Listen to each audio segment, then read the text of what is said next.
Ladies and gentlemen, thank you for standing by, and welcome to the Marriott International's first quarter 2020 earnings call. At this time, all participants' lines are in a listen-only mode.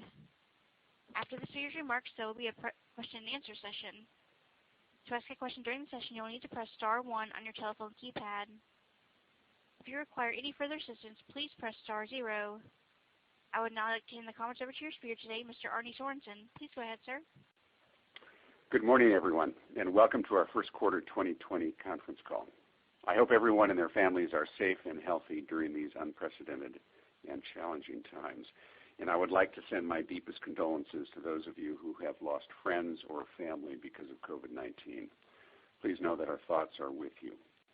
Joining me today from their respective homes are Leeny Oberg, Executive Vice President and Chief Financial Officer, Jackie Burka Makana, our Senior Vice President, Investor Relations, and Betsy Dahm, Vice President, Investor Relations.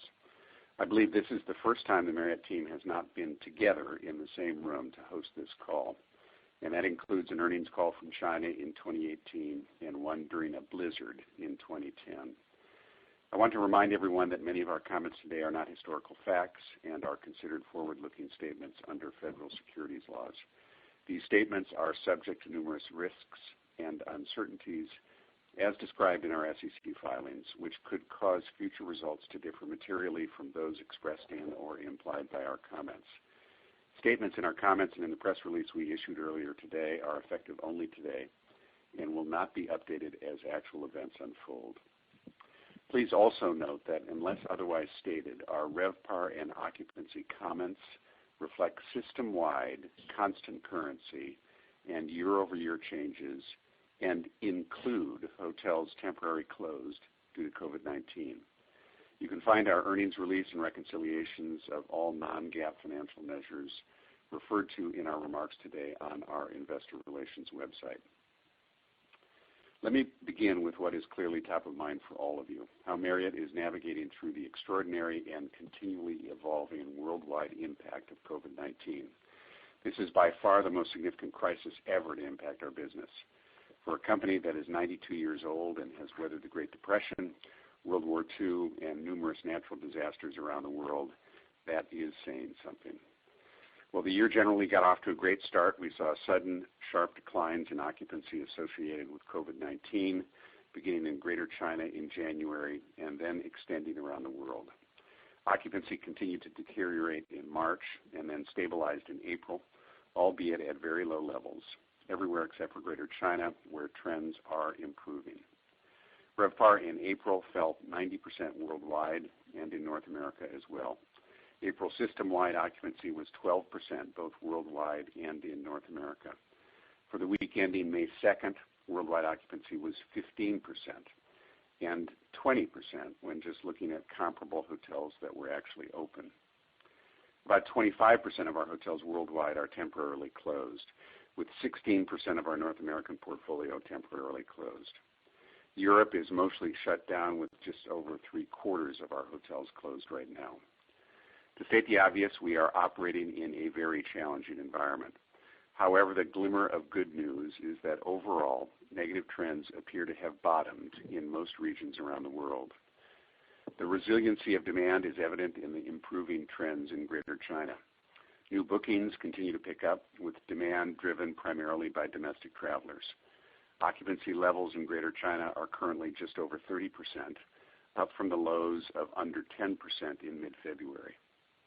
RevPAR has followed a similar trajectory, currently down around 67% year-over-year, compared to an 85% decline in February. Throughout mainland China, leisure demand was strong for the Chinese Labor Day holiday weekend in early May. Occupancy for that weekend was over 45%, with resort markets close to 70%. We have seen examples of demand starting to come back in other areas around the world as well.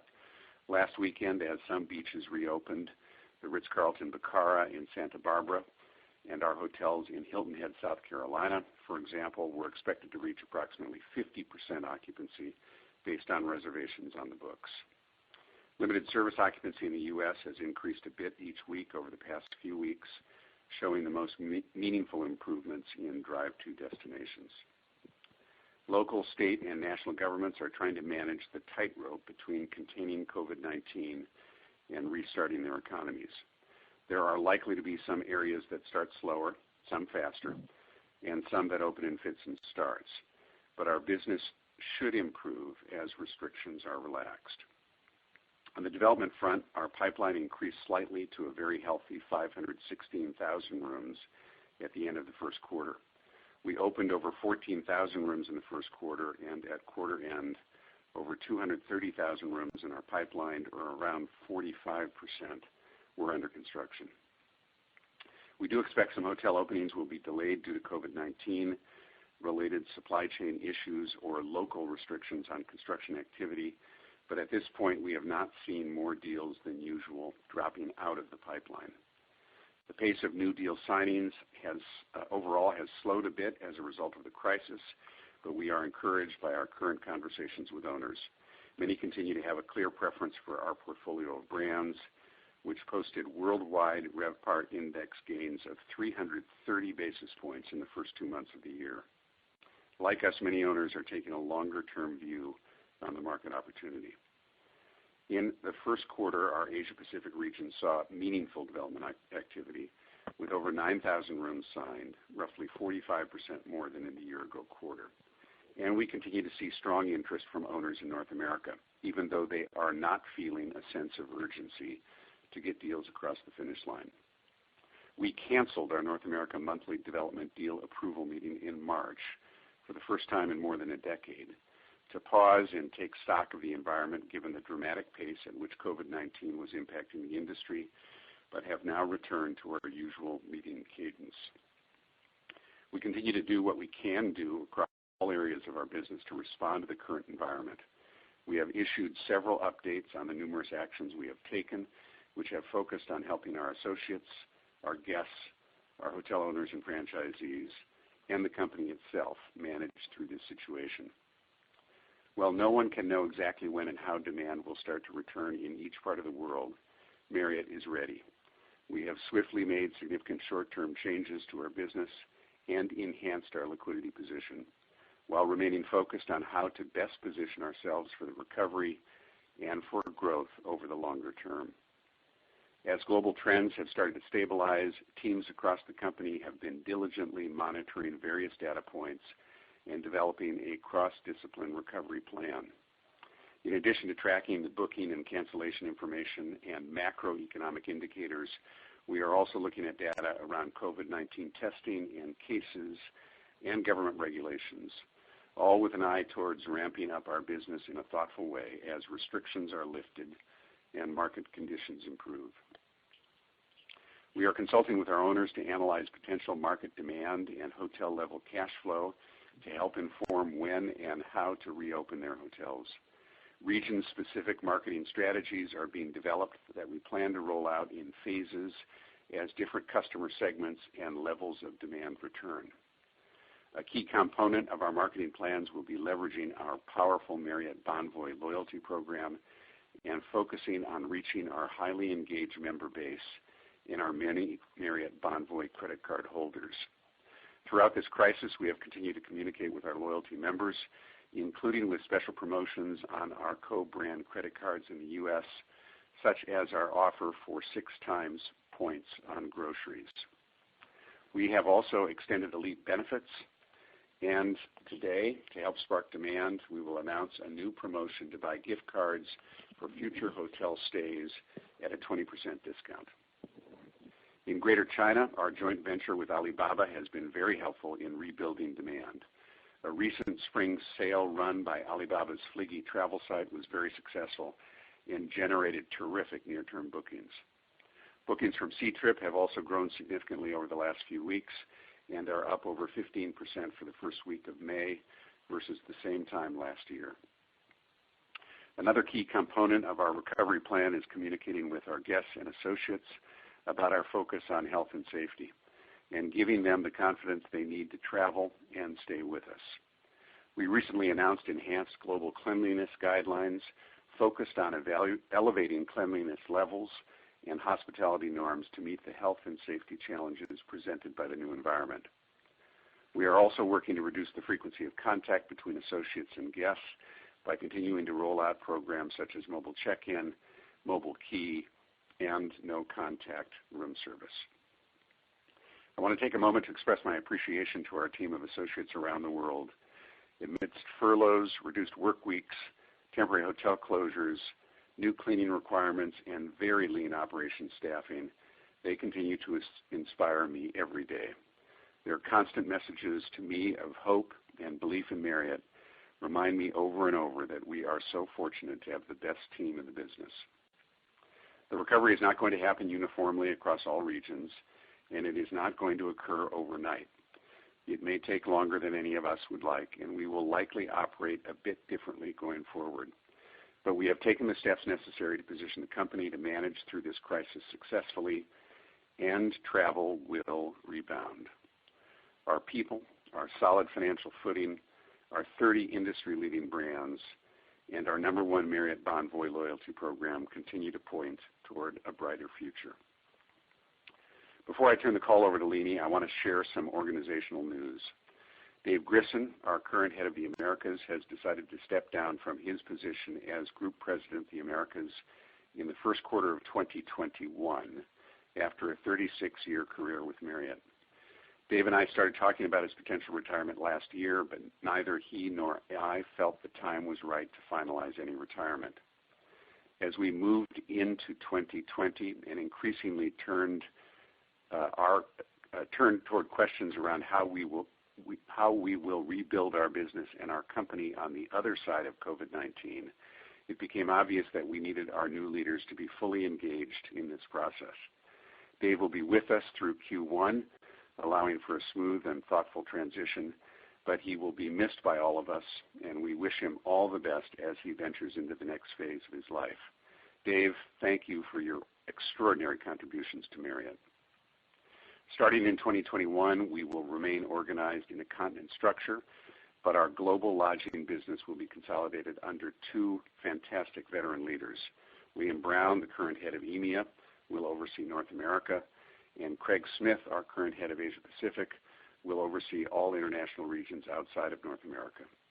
Liam and Craig are excellent executives and bring tremendous leadership skills to their new posts. They have been key members of our leadership team for many years and will continue to be in the years ahead. My congratulations to both of them. My last organizational update is a particularly important one to me. Although we will take the next 2 years to implement and appropriately celebrate the leadership of Bill Marriott, we wanted to share with you that Mr. Marriott has informed our board of directors that he plans to transition to the role of Chair Emeritus in 2022. Bill has been fully engaged in Marriott's work for as long as I have been alive, and he remains a daily source of contact and inspiration to me. In the midst of COVID-19, I talk to him every day. While our conversations today are focused on the crisis we are fighting, they are of a piece with the ongoing conversations that we have had day in and day out ever since the summer of 1992 when we first met, at the tail end of another crisis, the first Gulf War and the recession that followed. To state the obvious, we will celebrate Bill Marriott for his contributions to this company, to its associates, and to the industry between now and his transition to Chair Emeritus in 2 years. For now, Bill, let me say thank you. To me, you are a boss, a mentor, a friend, and truly family. I cannot imagine a time without your partnership and friendship, and I pray that there are many more years ahead for us. In anticipation of Bill's transition to the Chair Emeritus role, we expect that David Marriott will join our board of directors next year. David is well suited to serve on our board, and I know he will bring not only his operations and sales experience, but also his deep understanding of Marriott's culture to board-level conversations and decision-making. One other quick point, and I know we are giving you a peek into our forward-looking plans. When David joins the Marriott board, we expect that he would step down at that time as an executive of Marriott. I look forward to working with David as a director and then chair for many years to come. And now I will turn the call over to Leeny for more details on our finances. Leeny? Thank you, Arnie. I hope all of you and your families are staying healthy and safe. I also want to thank our teams around the globe for their dedication and tireless efforts during these unprecedented times. Worldwide RevPAR was down 22.5% for the quarter, driven by the sharp 60% global decline in March. First quarter gross fee revenues totaled $629 million, comprised of $214 million of base management fees and $415 million of franchise fees. Under the terms of our contracts, our portfolio of managed hotels earned $64 million of incentive management fees, or IMFs, in the first quarter. However, under accounting rules, we can only recognize IMFs to the extent that the full year forecast supports that these fees will not be reversed later in the year. At this point, there is significant uncertainty around full year performance, so we did not recognize any IMFs in the quarter. Within franchise fees, other non-RevPAR related fees totaled approximately $140 million, up 5% from a year ago, primarily driven by stable year-over-year credit card and timeshare branding fees, as well as higher year-over-year residential branding fees. Adjusted EBITDA of $442 million included $79 million of bad debt expense and guarantee reserves related to COVID-19. Given the uncertainty around the timing and trajectory of a recovery, we're unable to provide our normal quarterly and full-year P&L guidance. Instead, I thought it would be helpful to talk through a modeling scenario for our monthly run rate of major sources and uses of cash in the current environment, with worldwide RevPAR down roughly 90%, and also provide you with a few modeling sensitivities. Note that this is just one scenario and not an estimate of actual results. Marriott's overall cash flow is easiest to describe in two broad categories. The first category is classic cash flow at the corporate level, which is basically EBITDA less cash interest expense, cash taxes, and investment spending. The second category relates to our cost reimbursement revenues and reimbursed expenses, which represent the cost that we charge out to our owners and franchisees to cover the programs and services we provide to them. Starting with corporate cash, at these extraordinarily low levels of RevPAR, we assume net cash outflows of roughly $90 to $95 million per month. That's assuming cash sources of around $60 to $65 million and cash uses of about $155 million per month. The cash inflows are base management and franchise fees and other non-RevPAR related franchise fees. Given we are not currently recognizing any incentive fees due to the uncertainty around full year results, it's easiest to model RevPAR related base management and franchise fees based on 2019 actuals. If you adjust those for unit growth and a 90% decline in RevPAR, the result is roughly $20 to $25 million of fees a month per point of RevPAR. Also, as a sensitivity for you, the impact of a 1 point change in RevPAR would be roughly $2 million of fees per month. As RevPAR climbs back closer to prior year levels, obviously the improvement in fees per point of RevPAR grows significantly. In this scenario, the remaining $40 million per month of fees is expected to come primarily from other non-RevPAR related franchise fees, mainly credit card branding fees, residential branding fees, and timeshare royalty fees, all of which are much more stable. Assuming RevPAR is down 90%, we expect that corporate cash outflows could total approximately $155 million per month. Compared to our 2020 budget, we've reduced our cash run rate for corporate G&A by 30%, excluding bad debt, to about $40 million per month. And we've eliminated or deferred around 45% of our original investment spending forecast of $700 to $800 million for the full year, bringing our investment spending to roughly $35 million per month. The remaining $80 million per month includes cash interest expense, cash tax payments, and the monthly cash outflows for our owned leased hotel portfolio in this exceedingly low RevPAR environment. The second category of cash flows relates to the revenues and expenses for the programs and services that we provide to our hotels, for which we're entitled to reimbursement. As you know, our spend and reimbursement for hotel level programs and services are meant to net to zero over time, yet there can be timing differences between dollars we spend and dollars we collect. I'll break this second category of cash flows into two buckets. The first is the cash flow related to the Marriott Bonvoy program, and the second is the timing of all our other program and services. Cash flows into the loyalty program from hotels and our co-brand credit card issuers as members earn points. The cash outflows for Bonvoy are the payments made to hotels when members redeem points, as well as the costs of running the program, including marketing. This year, we expect to have much lower redemption expenses in terms of both volume of nights and the rate paid for those stays, given lower occupancy. At the current low occupancy rates, we estimate that we will generate several $100 million of cash from the loyalty program this year, or $45 million of cash benefit a month. This does not include the cash we recently received from our co-brand credit card issuers. That leaves the remainder of our cost reimbursement revenues and reimbursed expenses. The largest bucket is the direct pass-through of payroll and other operational costs at our hotels, primarily for our North American managed hotels. In 2019, these costs were around 75% of the more than $16 billion of GAAP reimbursed expenses. So far this year, we have reduced these pass-through costs by around 2/3.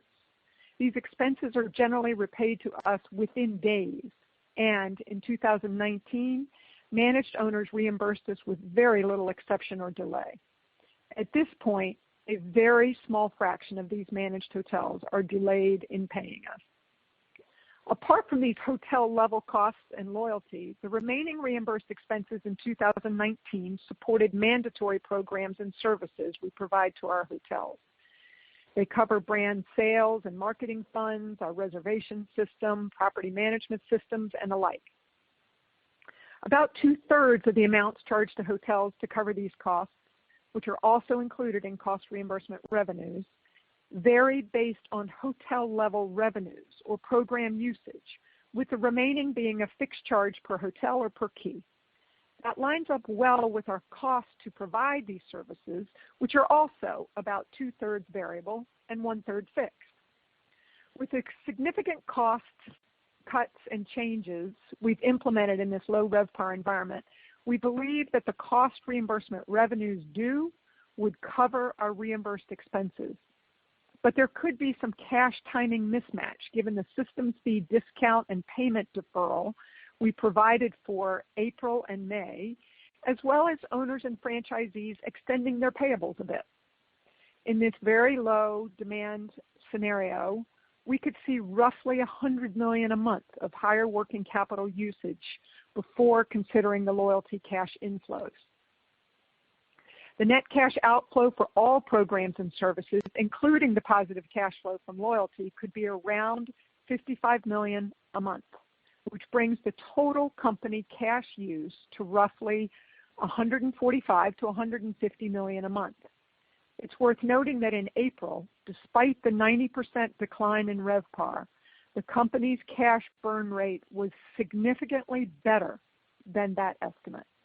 And of course, as trends improve, the cash burn rate should improve as well. I want to remind you that when you look on the P&L for cost reimbursement revenue and reimbursed expenses, it will look a bit different than the cash flows I've just described. It's primarily due to the accounting for the loyalty program, which requires that as cash is received, it goes onto our balance sheet as deferred revenue with no immediate impact on the P&L. We've been focused on preserving liquidity and shoring up our cash position.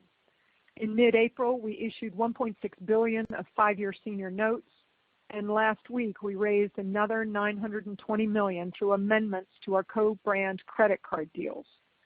We also eliminated dividends and share repurchases until further notice.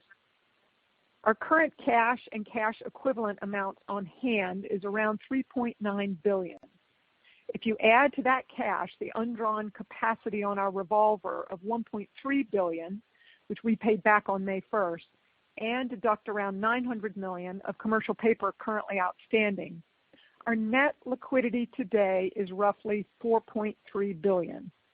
We know the recovery could take a while, but we're confident we have the liquidity we need to manage through this situation, including paying back near-term debt maturities. We've made solid progress in mitigating the impact of COVID-19 on our business and are prepared for the wide range of scenarios that could play out. We feel confident that we will come through this successfully and look forward to traveling and welcoming all of you at our hotels. Thank you for your time this morning, and we will now open the line for questions.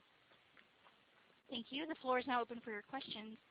Please press *1 on your telephone keypad. To withdraw your question, please press the # key. Your first question comes from Shaun Kelley of Bank of America. Hi, good morning, everyone. Hey, sorry, Shaun. Leeny, Morning, Shaun. Good morning. I was trying to type about as fast as I've ever typed to get through the section that you just gave. So thank you for all the detail, and hope everyone is doing well. Leeny, maybe to start with a high-level one to just digest everything you kind of gave us, and do really appreciate that. Could you give us a sense on maybe just the broader franchise and management system at this point? What have been some of the asks by the owner community at this point, as we think through what their own kind of cash level needs may be, and specifically if you could give any color on the percentage or number of either managed or franchise hotels that are sort of asking for either fee deferrals or fee relief at this stage. So a couple things. First, I'll remind everybody once again that a huge proportion of our fees that we charge are revenue-based. So there is an automatic decline that has happened as a result of the drop in RevPAR. So that if you think about it, for the mandatory programs and services that we charge, when you also include the deferral and the 50% discount that we gave in April and May, there's actually very little due at the moment from on the mandatory programs and services. At the managed hotels in North America, we have also, as I talked about, dropped payroll incredibly, as well as all the operating costs of the hotels.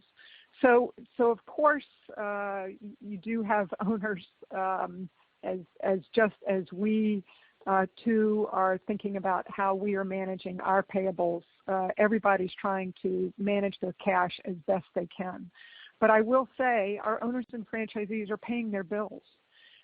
We have a really very, very small fraction of our hotels that are having trouble paying at the moment. And then except for a bit of extended payable terms that you can see, otherwise it's really all systems go for the moment. And as I said in April, we actually saw, relative to those numbers I gave, a fairly dramatically better situation than the one that I gave you.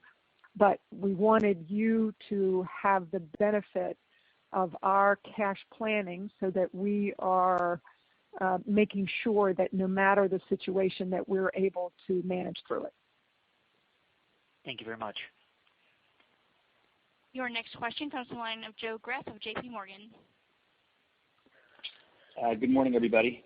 Good to hear everybody, and hope all of you or your families are healthy and well. You too, Joe.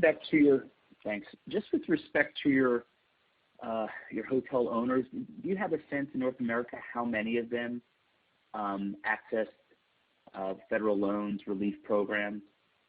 And then my second question is, can you estimate what you think maybe break-even occupancies are for your North American full-service, North American select-service hotels? And I guess in that break-even occupancy threshold, what ADRs are you assuming there? Thank you, sir. So there's a lot we don't know about the details of our owners' access of the payroll protection program and other government support. Obviously, we're in touch with them, and we hear back. We think that there are hundreds of hotels that have successfully applied for the payroll protection program. How many of them have actually received the dollars is a little harder for us to keep track of. And the percentages that have been approved are, in the 50 to 60% range if you include the select service hotels. Select service hotels obviously tend to be more clearly small business than full service hotels, but for each hotel owner, there tends generally to be eligibility under some of these programs to get the kind of support that the government is intended to apply. We continue to work with them to try and navigate through that. I think the other thing that's important is what we hear anecdotally from our owners in North America is that lenders have been reasonably accommodating as well.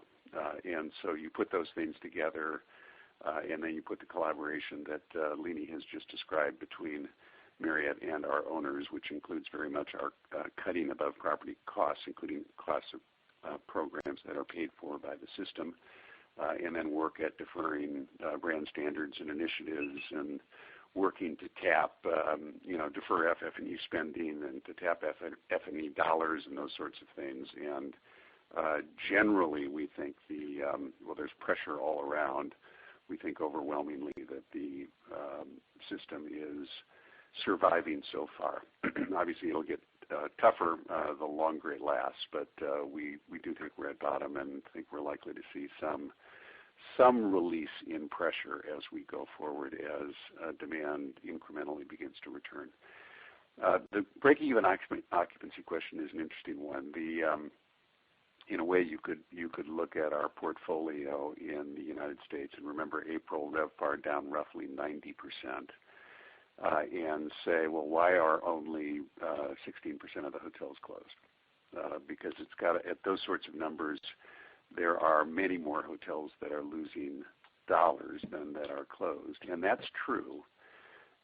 But the question is, do they lose? The question is not so much do they make money by staying open, but the question at the moment is, do they lose less by staying open? And our general, calculation is that by the time you get to 10% occupancy or so, you're probably better off from a purely financial perspective to stay open. That the losses will be lower than the losses associated with being closed. And remember, when you're closed, you've still got labor costs for some labor that is required. You've still got heating and cooling. You've got security. You've got other costs that cannot be avoided. And so it doesn't, there's not a closing scenario that gets you instantly to a break-even level. You're still losing money on that. I think when you look at, what is a cash break-even, obviously it's going to depend a little bit on select service versus full service and the level of services provided.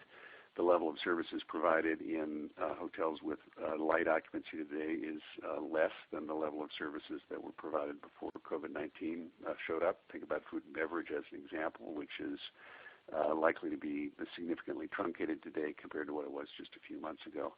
But broadly, you're going to probably break even at 30% or so occupancy in the select brands and maybe 40% occupancy in the full service brands. But again, still do better by being open at occupancy levels which are lower than that than you would do by being closed. The last point I think I'd make on this is not just in terms of RevPAR, but in terms of hotel closings/openings. April seems to have defined the bottom. And when we look at the last couple of weeks, there have not been significant movements in the number of closed hotels, but most days we're seeing one or two or three more hotels reopen than we are seeing hotels closed. And if anything, as we see demand start to crawl back as restrictions are released, I think the trend line now is towards more openings, not towards more closings. Thank you. Your next question comes from the line of Patrick Scholes of SunTrust. Hi, good morning. I wonder if you could give us Patrick. some thoughts. Morning. Hi, good morning.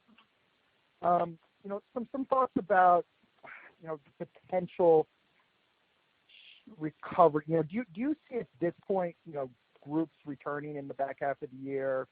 Your thoughts on corporate fly to demand, and then any early indications of summer leisure. I know this is sort of tough to figure out, but interested in your thoughts. Well, I think what we've got to say here is probably not incrementally all that new from what others in the industry have been saying the last few weeks and what we've been saying actually the last few weeks. It's obviously we got a global phenomenon underway that is, sort of stunning in its breadth. We've talked about China a little bit, and China does appear to be recovering and holding. I know there's lots of debate about whether or not there is a resurgence of the virus in China. We've got tens of thousands of associates working in our hotels and basically have a way of tapping into that community and listening to both their sentiment and to some extent the data. And by and large, what we hear there is reassuring that, in fact, demand is coming back and the virus spread does not appear to be profound. That doesn't tell us for certain where it's going in the next few months, but there is something that's encouraging there. When you go around the world, you're going to see a different dynamic in various parts of the world. I think in Europe, unlike China and the United States, is meaningfully more dependent on long-haul travel. You think about Europe as being a destination for vacationers from all around the world who want to see those great European cities. And because it's dependent on air and long haul, I suspect it will be probably the slowest to get back to the kind of levels that we enjoyed before COVID-19. Advantages of China and the United States are they're both domestic markets. Even in normal times, the U.S. is about 95 to 96% U.S. travel, with only 4 to 5% in total dependent on inbound travel from the rest of the world. And by the way, Mexico and Canada are both big source markets, and they're obviously fairly close. Sometimes those are drive to inbound business, sometimes they're flight, obviously. Looking at the U.S., which may be where your question is focused, we obviously see the drive-to markets as being the strongest. You can see that in even the data we showed on select brands in the prepared comments are performing better. And I think that's both leisure and to some extent it is sort of local or regional business, but business that is dependent on the car. And I think that will come back the most. I think we'll see some cities perform better. So, a couple of contrasts here. New York may be the stickiest because of its density and its reliance on mass transportation, which creates some sense of risk. So we would suspect, and also maybe a little bit their dependence on international travel, which is higher than the U.S. as a whole. But go to a market like San Antonio or even Chicago, where there is a much more likelihood that people can drive in the summertime, be outside, enjoy Lake Michigan or enjoy the outdoor destinations, and I think we will see those markets perform better and faster. The slowest bit of business to come back will certainly be group. And we hear from our group customers that they want to get back to a place where they can bring people together, but they obviously want to do that in a way which is safe. And that depends on some things which we can influence, like the protocols we use around cleanliness and meetings in the hotels, and we've got great work underway there. On the meeting side, it will include, probably lower density in our hotels. In other words, more square footage being used per head at a meeting than would have been the case beforehand. Maybe sadly, we've got the capacity to do that. But there are parts of this which we won't be able to control too, and to the extent those meetings are dependent on air travel, it's not just going to be, how does the plane itself feel, and the airlines, I think, are making good progress there, but how is it getting through the airports, and can you get through the security lines in a way that makes sense? I think on balance, you've heard this a little bit from the industry data which is out there. I think what we're seeing across the United States is folks are tiptoeing out of their homes a bit more the last few weeks. We're probably seeing occupancy click up a point a week or something like that the last few weeks. That's not enough to put a stake in the ground and declare that We've got momentum towards a recovery given how low the numbers actually are. But it does tell you that the early travelers, which are going to be drive to leisure, local, domestic, are interested in sort of getting out there and reliving their lives. And if they can do that and over time build confidence, collectively we can build confidence in the safety that we can enjoy if we're out of our homes, that will get better and better. If, on the other hand, restrictions are released and the virus spread surges and we can't have that confidence as consumers, it'll not be just a question of what the government restrictions are, but it'll be a question of what that confidence level is, and that will make the recovery slower. Okay. Thank you for the very detailed answer. Your next question comes from Thomas Allen of Morgan Stanley. Hey, good morning. I hope everyone's well. Can you just give us an update on how you're thinking about net unit growth? Thanks. Well, we're watching it. I think is the right answer. Obviously we're a month and a half into the extraordinary crisis outside of China, and a couple of months longer than that in China. In various parts of the world, construction was essentially banned. In some markets, it was an essential service that was allowed to continue. Beyond that, you've got some question about hotels that were ready to open and whether or not the final furniture supply was in hand or not, or whether it was dependent on a global supply chain, which itself slowed down. I think we can say with a relatively high level of confidence that the overwhelming majority of hotels which were scheduled to open in 2020 would have been very far along in their construction, and they will still make sense to reopen, assuming some kind of reasonable assumptions around recovery. And so while there will be a delay in getting them opened, we would expect that they will open.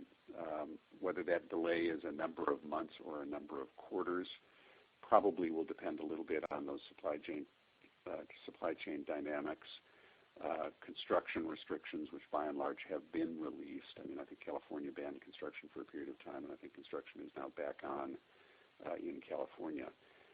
And just the owner's sense about, obviously there's less urgency to get open, but whether it's more logical to be open or to defer opening.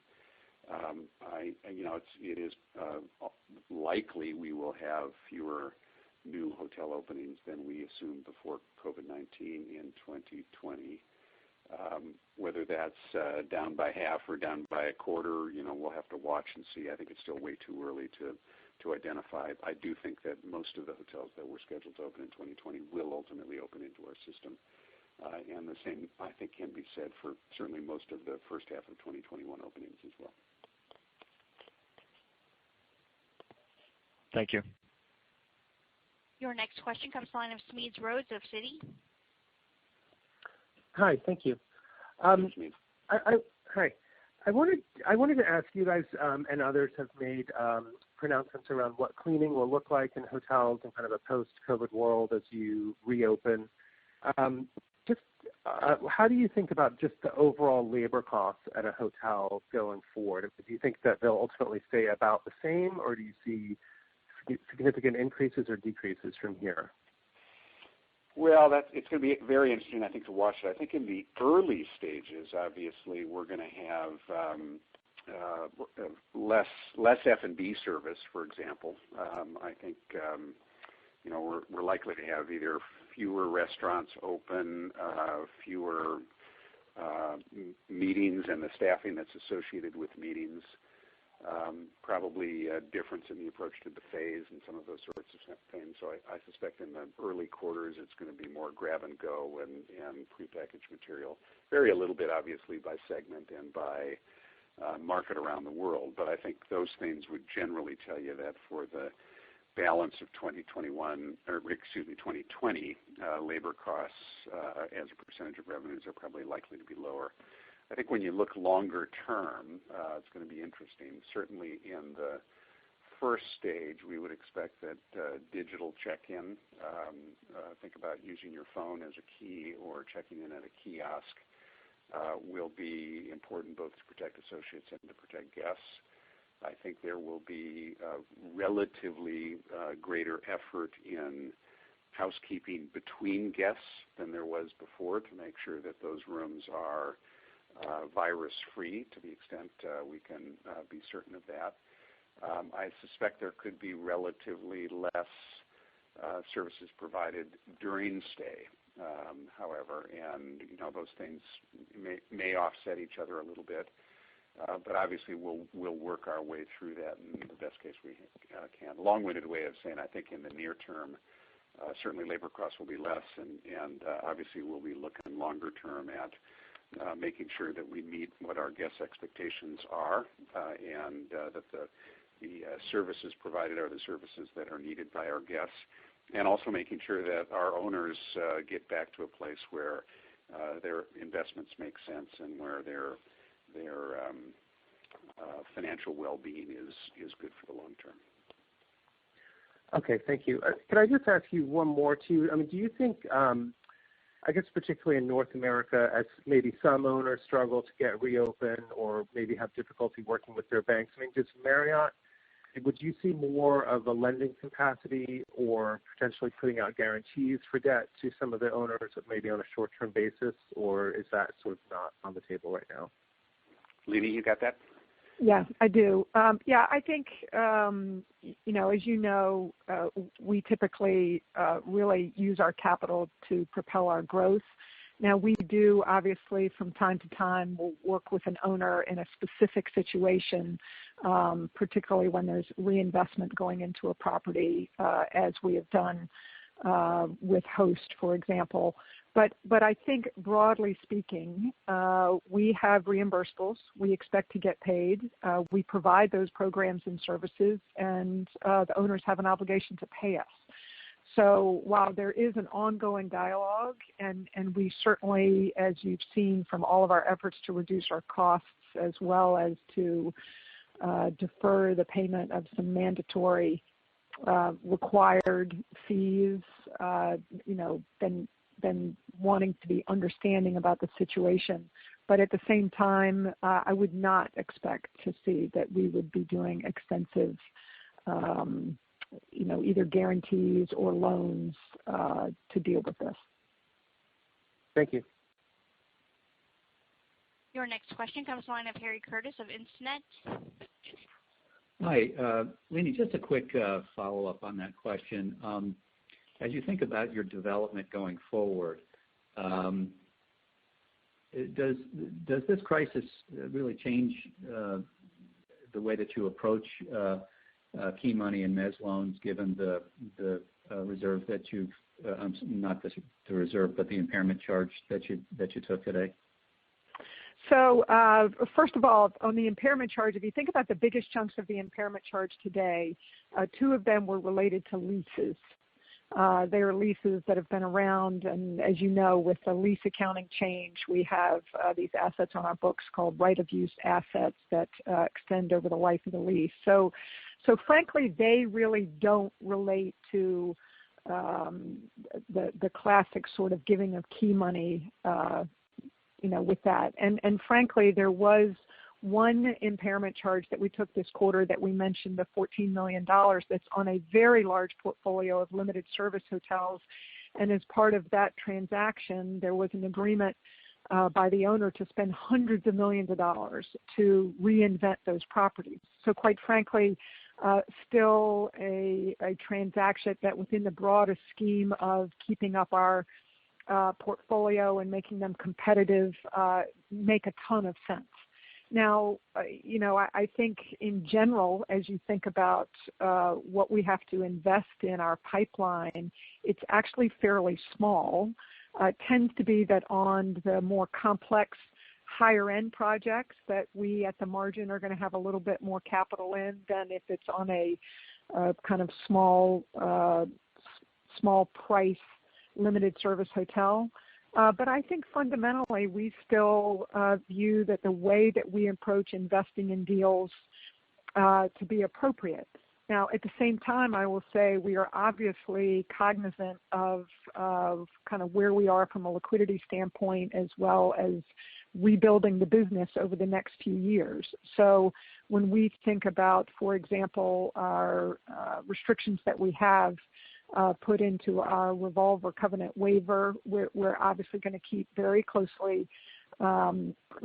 watch on the amounts of investment that we're spending. But I think from a fundamental approach, we still feel really good about the value that we are driving with these key money type of investments. Thank you. Arnie, maybe you can respond to the second question, which is, as you imagine the recovery 2 to 3 years from now, and the house profit margin that was generated across your portfolio in 2019, you've walked through some of the gives and takes on higher and lower expenses. Is it unrealistic to think that you can get there in the next 2 or 3 years, assuming the same level of occupancy? Get back to the same level of profit per room you're talking about? Exactly. Yeah. I don't think it's certainly not unrealistic to try, and I think we will work hard at that, if not getting back to the same levels, getting to even better levels. I do think that in the first instance, the recovery, top line recovery, obviously is really important to this, as well as what we do on the cost side. Top line recovery in the first instance is going to be COVID-19 driven. What is the sense of government restriction that gets in the way of our business, and what is the sense of sort of remaining concern or anxiety about the spread of the virus that dampens down demand? And the recovery from that is going to depend significantly on the progress of the virus, the development of vaccine, development of other treatments, maybe ubiquity of testing, all the things that are being talked about every day and endlessly every day. I think beyond that, the question about the top line is going to be driven by the economy, and none of us knows how severe the economic hangover will be when the fear of COVID-19 recedes. But there is every reason to suspect that there may be some stickiness to a weaker demand environment, at least for a period of time, simply because of GDP activity. And so those things, I think, are both important from a top-line perspective. From a cost perspective, we will obviously do the kinds of things that we're going to do to the extent the top line is depriving us of dollars per room of revenue. That challenge becomes a little bit more significant. But I think as we move our way down the recovery and we see revenue per room come back, we ought to have a fighting chance of getting profits per room back too. Well, thanks everybody. And Leanie, if you could send us the spreadsheet of your presentation, that would save us about 5 hours of work.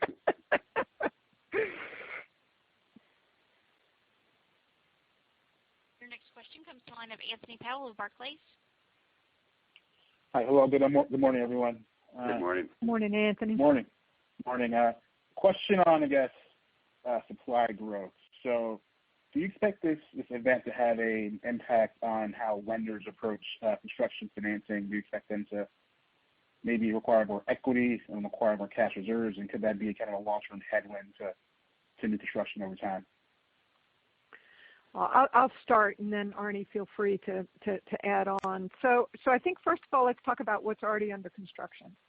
The financial institutions today are in vastly better health than they were back in the Great Recession.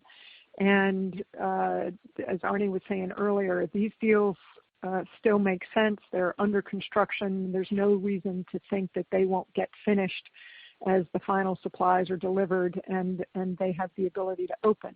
Now, could it be that they open a bit later to depending on the environment for demand, sure. But again, from everything we hear anecdotally as well as see, I don't know if you notice around your towns that construction actually is one of the few businesses that you can actually still see a fair amount going on. And so as you then think about the pipeline of new deals, I think that clearly is one that there's more question around, and that there is likely to be at least a bit more of a wait-and-see attitude by the lenders on committing to new deals.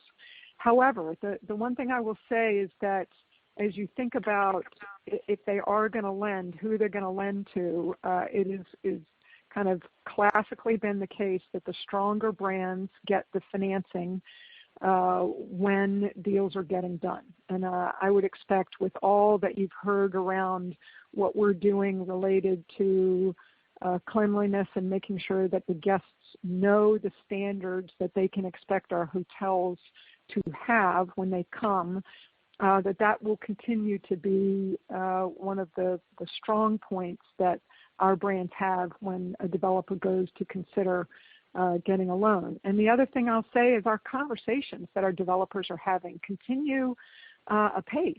Obviously, conversion activity is up right now as we think about those conversations, as well as then continue on new construction. These are folks who are looking for the longer term, and from a longer term perspective, they still view it quite strongly. Got it. Thanks. And you mentioned, Arne, that you saw some good RevPAR index gains in January and February. How do you maintain that momentum in this kind of environment? Is that something you can even focus on? And looking maybe early next year in a downturn scenario, what tools do you have to continue to grow RevPAR index? Well, we call that Marriott Bonvoy. I think as of the end of the quarter, we're at 142 million members or something like that, and I think the program remains a powerful tool for us to drive loyalty of travelers to our brands, and we'll continue to stay focused on making sure that program is strong and is relevant to folks, both as they travel and when they're not traveling, and I think that will be the principal tool in our toolkit. Beyond that, of course, it's the questions that are sometimes related, sometimes mutually reinforcing of that, but it is the breadth of distribution. It is hotels that continue to inspire people when they dream about travel, which is often about resort destinations and about luxury and lifestyle hotels, not exclusively, but that certainly is a piece of that, and I think our portfolio there is extraordinarily strong. And then, questions about how do we go to market with the sales force and how do we make sure we're delivering the kind of operational excellence which Marriott has long been known for. I think all of those things will remain tools that we rely on. We're disappointed, obviously, by COVID-19 for so many reasons, but partly the momentum that we had built in the latter part of 2019 and which continued into 2020 with, as we mentioned, 330 basis points of index growth in January and February, which are massive numbers for a portfolio of our size, speak very well for our ability to get back there and rebuild that momentum. There's nothing about COVID-19 which should disrupt that momentum in the years ahead. Thank you. You bet. Your next question comes from the line of Robin Farley of UBS. Great, thanks. I wanted to follow up on what you mentioned earlier about unit growth, and I understand, the new construction uncertainty of kind of how much of that will get delayed. But I'm wondering if you could talk about the conversions and what level of interest you may be seeing, especially given that some owners out there not in your system are probably under some pressure. And how much could conversions offset some of the slower growth in new units, and how quickly could they get into your pipeline?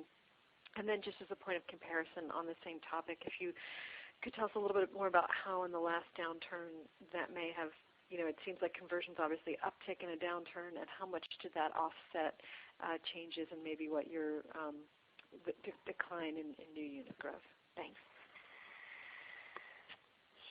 So Lenny, you may have this data top of mind. I'm not sure I do, but if you look through cycles, and this will be directional, not probably as concrete as you'd like, Robin.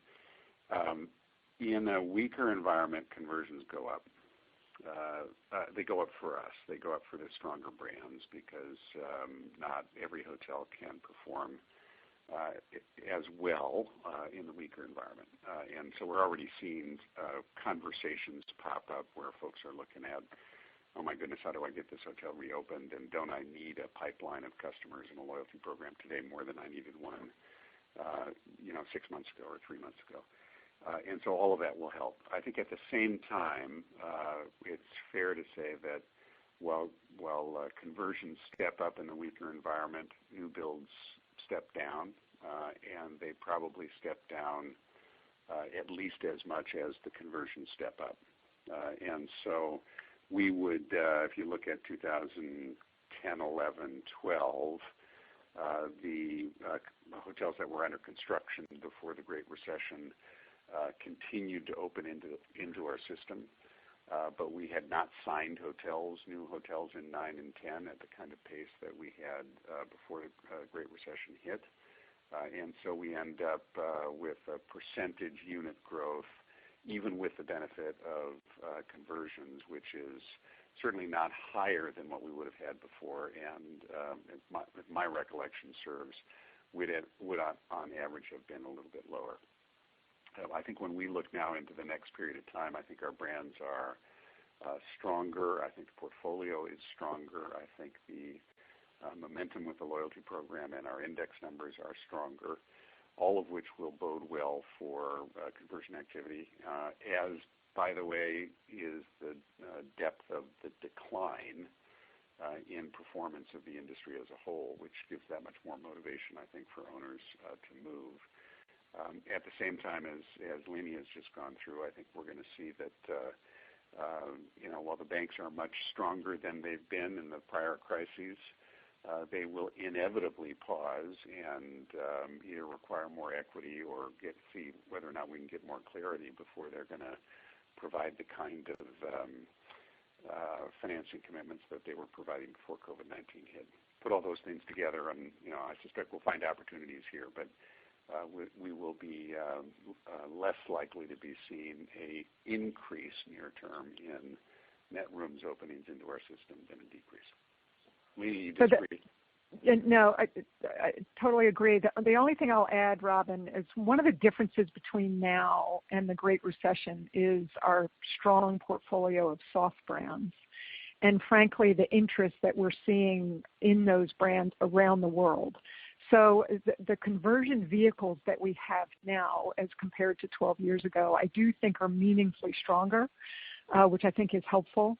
I think the financing realities are going to stay the same, so that's kind of, we're going to have to, if somebody's looking for financing or refinancing to do a deal, we'll have to work through that in the demand environment with COVID. But I do think that we've got the right portfolio of brands kind of across all 30. And we definitely are seeing increase in conversations. But as Arnie said, if you're looking at kind of normally maybe 15 to 20% of your conversion, your room openings are conversion, and then let's say that number goes up to a third, that still is not going to offset what you're seeing in terms of the slowdown in new construction. No, great. That makes sense. Thank you. And maybe just one small follow-up. Just if you think about sort of last year or something typical, what percent of your conversions were from the soft brands, which, like you said, something you didn't have in the last downturn? Thanks. In North America, it's going to be overwhelmingly that way. So if you think about in full service, that the full service rooms that we opened may be about, call it 20% of our room openings in North America, because limited service is such a big chunk in our current pipeline, not of the existing stock, but of the room openings. They're going to overwhelmingly be soft brand, either new build or conversions. So I'd say we can get you the specific numbers, but a good percentage. Okay, great. Thank you very much. Your next question comes from the line of David Katz of Jefferies. Hi, good morning, everyone. Good morning. Good to hear everyone's voices, and thank you for all the detail and transparency as usual. I just wanted to pose a strategic, issue. When you sort of think about growing your business going forward, and in the context of this event and other events we've been through, how do you think about the hurdle rates of taking on a hotel as a management contract versus a franchise with a third party operator, and sort of calibrating all of the risks and returns associated with all of that, given where we are. And this may be a larger question for another day, but I thought I'd pose it anyway. Yeah, it's a fair question, and obviously one that has been raised a few times. I think there are obvious differences between management and franchise. The franchise model is dramatically more prevalent in the lower segments of the industry. Franchising is also dramatically more prevalent in the U.S. than it is in other markets around the world. There are obviously different reasons for those distinctions. One is that the farther up the chain scale you go, the more likely you're getting into group, the more likely you're getting into luxury. The greater premium is placed on operational expertise, and by no means do I mean to suggest that there aren't franchisees that have expertise that is able to do that, but not all franchisees do, and in some markets of the world, those franchisees, by and large, have not existed yet. I think that there is room for us to consider whether in some of the lower segments we have more management than we need to have, whether we've had a sort of a cultural bias towards management that is unnecessary. At the same time, I think the power of the luxury brands, the power of the lifestyle brands, the power in the group space, the power in food and beverage, I, for one, wouldn't trade that away. I think that is something that is going to drive the stickiness of the loyalty program, drive aspirational travel, drive higher-end travel, which will continue to be strong. And we want very much to keep that as a prominent and industry-leading part of our portfolio, and would not trade Marriott's model for being, purely in the lower segments. There might be a different risk profile there, but there's also a different upside that's there. Perfect. Thank you very much. Your next question comes from the line of Wes Golladay of RBC Capital Markets. Hey, good morning, everyone. Can you talk about what drove the $65 million of bad debt expense this quarter? Yeah, sure. As you know, the new accounting standard called CECL, better known as CECL, it does it a little bit differently than the way that bad debt was done for us before, and it's an accounting standard that everybody out there has got to follow. And before, for us, it was truly writing them off once it was very clear that the receivable was absolutely uncollectible. The requirement now is a little bit more as you think about like a classic loan portfolio for a bank, where it has to have obviously what you reflect as uncollectible, but also an estimate of future expected losses. So it requires that you go and you're looking at your past history of your receivables and making an estimate based on performance of where they will prove out. And so you actually are taking a classic loan loss provision against that base of receivables, as well as when you've actually got a specific receivable that's deemed uncollectible. So as you can see in the number that we talked about, $65 million as part of what was in G&A this quarter, that obviously is meaningfully impacted by COVID-19. So it's got whatever ones that we very specifically deem uncollectible, but also given the environment an estimate of future expected losses. Okay, thank you. Your next question comes from the line of Bill Crow of Raymond James. One for each of you. Mimi, is there any risk to collecting what is owed from the timeshare business? I'm sure they're listening to this call, so I would say no. No, I think that, as you know, is overwhelmingly a fixed charge, and we feel great about our partner, Marriott Vacations Worldwide, and we do not believe that there is risk associated with that fee. Okay. And then, Arnie, bigger picture, any change given the current dynamics to your investment, your commitment to homes and villas? Oh, no, I don't think so. The amount of money we've invested in homes and villas is really very modest. I'm talking about a handful of millions of dollars, something like that, to get the business up and running.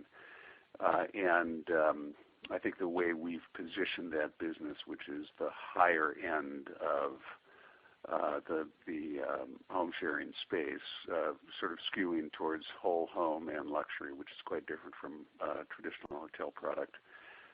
And has different dynamics, I think, too, in a COVID-19 environment, because you're not really sharing a part of a home, and you're ending up in a place which I think can be where we can deliver the kind of professional services that we'd like to deliver, which suggests there's still opportunity for that. It is, as a consequence, I think, something that we'll continue to pay attention to. Do you think it'll ramp back up similar to the way the hotels are ramping up? Yeah, I would think so. I mean, it's obviously a tiny business for us by comparison to what we're doing, and it is leisure focused, more leisure focused than our hotel business is. I don't, there could be some modest differences in the way that the ramp occurs. I wouldn't think they're very dramatic, though. Okay, thank you. You bet. Your next question comes from the line of Michael Bellisario of Baird. Good morning, everyone. Hey, Michael. Morning. Just one quick question for you. I think you mentioned payment deferrals and 50% fee discounts, but that was, I think, just for April and May. Mm-hmm. When do you decide, or what gets you to offer the same concessions for, say, June and July, for example, or maybe even longer? What are you looking for? What do you have to see? What do you have to hear from franchisees?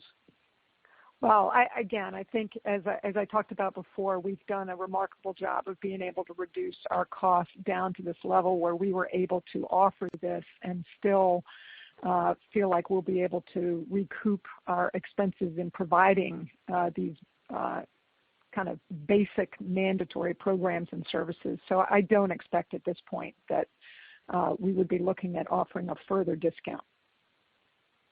And then what's the timing, or your expected timing for recouping those fees? Well, sorry. Yes, September. Okay, thank you. Your next question comes from the line of Carlo Santarelli of Deutsche Bank. Hey, good morning, everybody. Just a quick one from me. Arnie, what percentage of your occupied room nights in 2019 were from guests originating from a flight? We've asked that question too. And you may have noticed that when you check into a hotel, we actually don't typically ask people how they came. And so we've looked at this a little bit based on other data sources, and it won't surprise you to learn that it varies dramatically from market to market. The select brands in the United States are going to be much less dependent on fly-to business than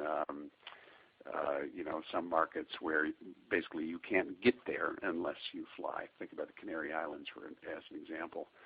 Our estimates is probably half, something like that. But again, that in a way you've got to be careful about a global average because it hides dramatic variation within it. That's helpful. Thank you. And then if I could, just one quick follow-up. With respect to the, I guess it's $900 million of commercial paper outstanding right now, the next payments on that are due. Any kind of sense of when that? Yeah, mostly in the third quarter. Great. Thank you both very much. Okay. Your next question comes to the line of Jared Shojaian of Wolfe Research.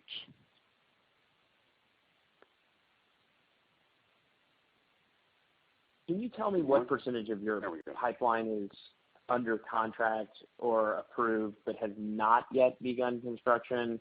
And Arnie, you mentioned you haven't really seen an unusual amount of deals drop from the pipeline. Are you surprised by that? And I guess a lot of the conversation today seems to be around financing availability going forward, but from an owner's perspective, the economics of building today are certainly very different. So I guess why wouldn't we see a lot of that particular segment of the pipeline go away, the segment that has not begun construction yet? That's our construction. So I think the number we shared with you, and jump in here, team, if I'm remembering this wrong, 230,000 out of 516,000 are under construction. That's right. So that's, what, 40%, something like that? 45% maybe? Yeah. In that range.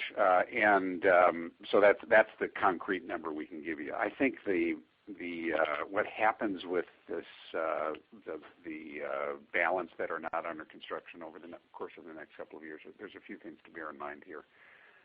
One is that hotels are not entering that pipeline until typically they have been worked for a substantial period of time. It could be a year on average, although I'm guessing here a little bit, where an owner is identifying a site, doing detailed work about how much it's going to cost to build it, doing performance about what the returns are going to be. And it is not, even though it may not be under construction, it is something which is very serious. We're not putting deals in our pipeline, for example, just because somebody shows up and says, I want to build a courtyard in X market, but I haven't identified the site yet, or I don't have a sort of a specific deal to get done. And when viewed in that context, I don't think it is at all surprising that 60 days into a crisis like this one that has a fairly uncertain path out, that people are being tentative about making permanent decisions about killing deals that they've worked on for a period of time. I think the second thing to bear in mind is while we certainly have suffered a substantial hit in terms of top-line performance, we will all be looking together to see what the best thinking can be about when that top line comes back. And for hotels that have not yet been built, what is the advantage that it's available to me if I can get it financed at lower construction costs?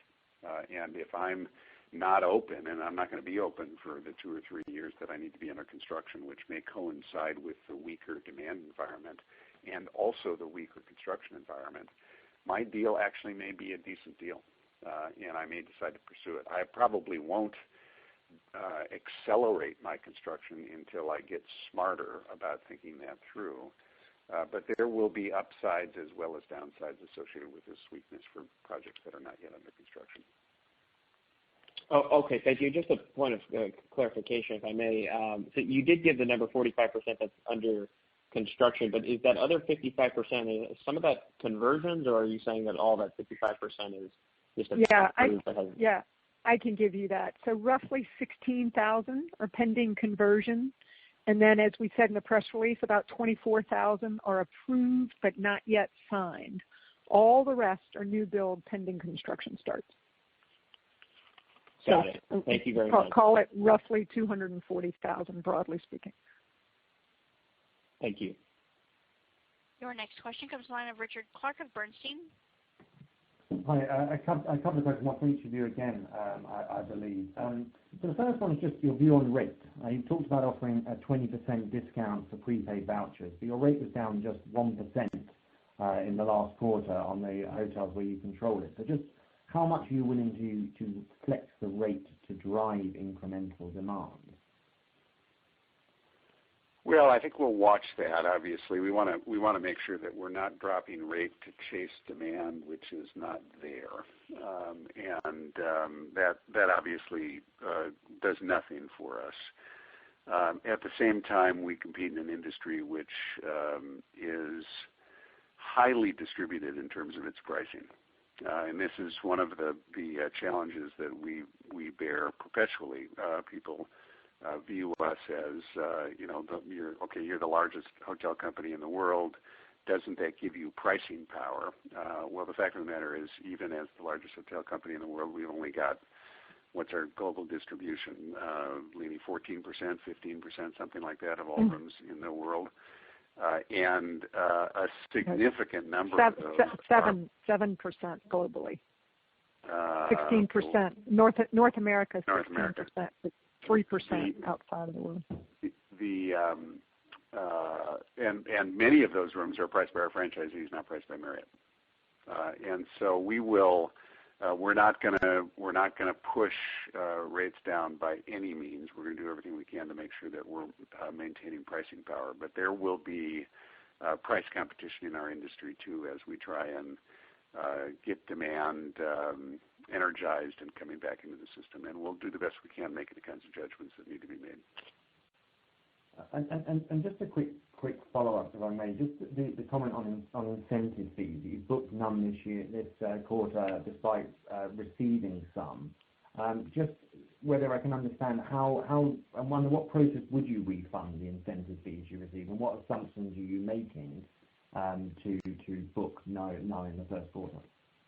So, as you know, you basically are looking every month at the expectation of the performance against a budget, and so and against a target, depending on what the contract requires. So, if there's an owner's priority, then you need to have exceeded that. But again, based on that month's performance expectation. The issue, however, becomes you don't actually technically earn it at the end of the year until you see what the full year performance is. So based on, for example, January and February, which were really terrific and really strong performance, we clearly were clicking along, doing well, and as I said, would have locked in, early on, $64 million of incentive fees. However, even despite Greater China starting to really feel some impact in February and March. But when we look, knowing as we enter into April that you're looking at 90% decline in RevPAR, our comfort that we can feel secure that we won't have to give those back is not great enough for us to feel like that we can recognize them as income. Very clear. Thank you very much. Your final question will come from the line of Rich Hightower of Evercore. Hey, good morning, everybody. Thanks for taking the question here. Hey, Rich. Hope everybody's well. So can you just help us understand the implied cost of capital for the $900-odd million of coming incrementally from the credit card agreements? Just help, I know there's a lot of assumptions in there, but just help us understand that as a source versus other sources of capital. Sure. So let me do this, and then Arnie obviously jump in. Think about it this way, that as people spend on their credit cards, our credit card issuers pay us an agreed amount of money based on that credit card spend, and that is to compensate us for obviously being a part of the Bonvoy program and also for being able to affiliate with the Marriott brand. So when you think about that kind of amount over a number of years, there's kind of an expectation about how much you could be collecting in revenues from the credit card companies, and basically it's getting some of it up front. So what will happen over the next several years is what they will pay us based on the amount of credit card spend will be a modest amount less than they otherwise would have paid us. So if you think about it from a kind of classic cost of capital, it's extremely efficient and economic for Marriott to have. It also doesn't have, obviously, any of the classic characteristics of debt in terms of required repayment terms, et cetera. So it's really, again, overwhelmingly a reflection of monies that we receive earlier that then will get essentially paid back by them paying us less than they otherwise would have over the next several years. And the cost is less than our last bond deal. Meaningfully. Got it. Thank you guys. You bet. Thank you all very much for your time this morning. We appreciate, obviously, your interest in us and in the recovery of Marriott and the industry. Wish you nothing but the best as we work our way through this challenging time as a business, as an industry, and as society. But know that we'll be there to welcome you as soon as you get back on the road with bells on. Thank you. Thank you very much. Thank you. That does conclude today's conference call. You may now disconnect.